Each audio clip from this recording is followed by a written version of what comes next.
அப்போது இறைவன் அப்படிங்கிற இந்த பரம்பொருளுக்கான மகத்துவத்தை உணர்ந்து அவருக்கான மரியாதையும் அவருக்கான முக்கியத்துவத்தையும் கொடுக்கறது எப்படி அப்படின்னா, நாம் இறந்த காலத்தையும் எண்ணக்கூடாது, எதிர்காலத்தை பற்றியும் கவலைப்படக்கூடாது. ஏன்னா இது எதுவுமே நம்ம கையில் கிடையாது.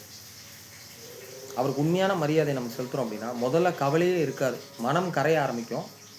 மனம் கரைவது அப்படின்னா, மனமோட இயல்பு என்ன அப்படின்னா, கவலைக்குள் வைப்பது, தீராத ஆசைக்குள் வைப்பது, ஏக்கத்துள் வைப்பது, நம்மளே ஏமாற்றுவது.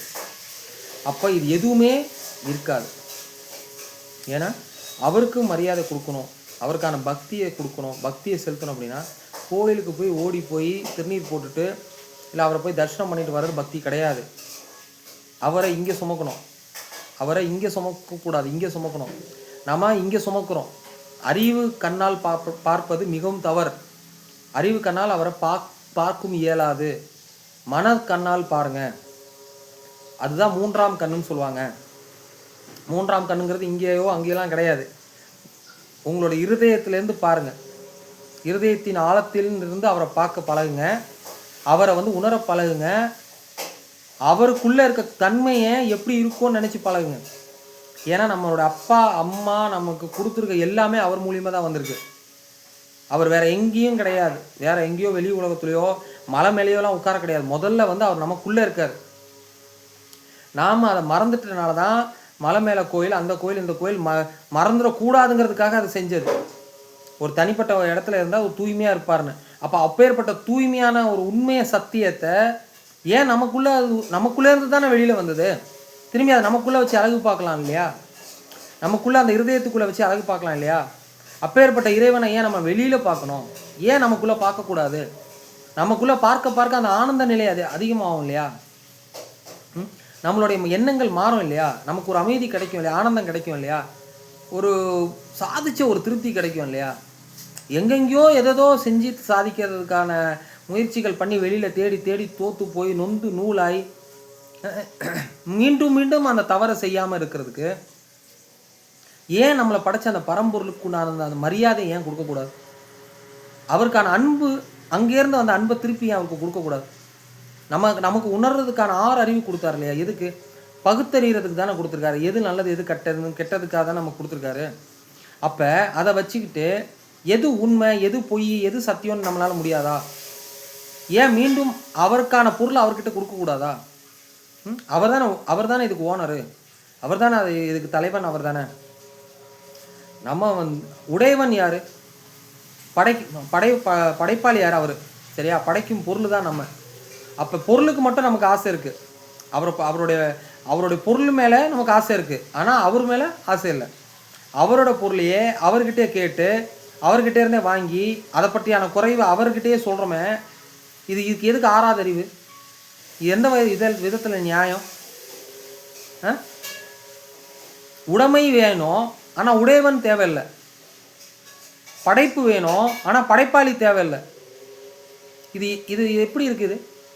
இது எதில் இந்த அப்போ எப்படி அவருக்கான முக்கியத்துவத்தை நம்ம கொடுத்தோன்னு நம்ம நம்புறது?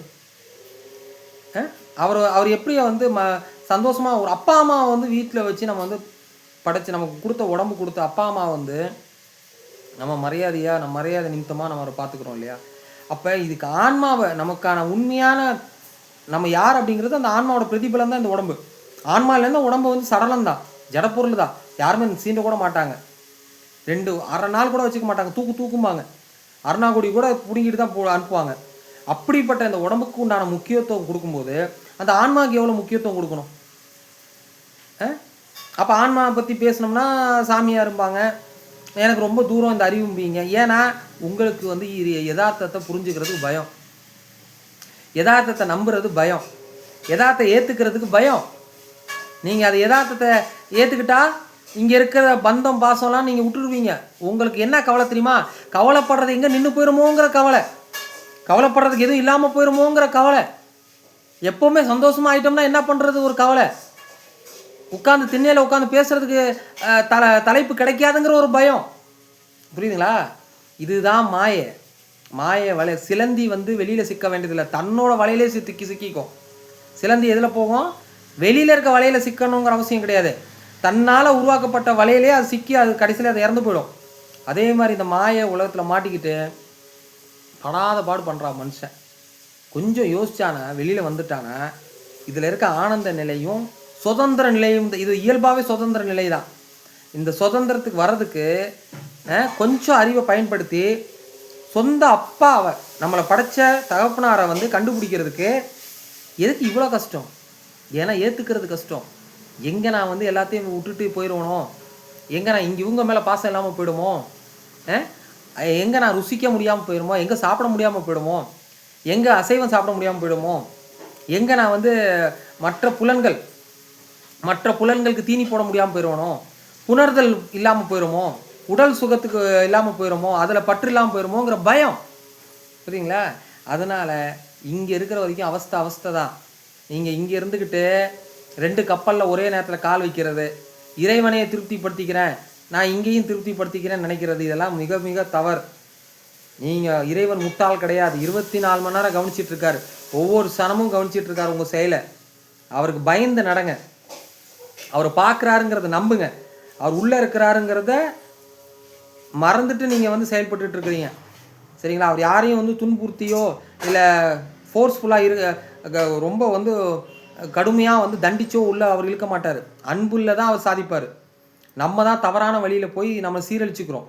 ஆனால் அவரை கண்டுபிடிச்சிட்டிங்க அப்படின்னா வாழ்க்கை வந்து என்னங்கிற, வாழ்க்கையோட அர்த்தம் என்ன, நம்ம இவ்வளோ நாள் எதை நோக்கி போயிட்டுருக்கோம், நம்மளுடைய நோக்கம் என்ன, இவ்வளோ நல்ல விஷயத்தை விட்டுட்டோமா? இவர் கிடைச்சாருன்னா அதுக்கு மேலே கிடைக்கிறதுக்கு எதுவுமே கிடையாது, தேடுறதுக்கு எதுவுமே கிடையாது.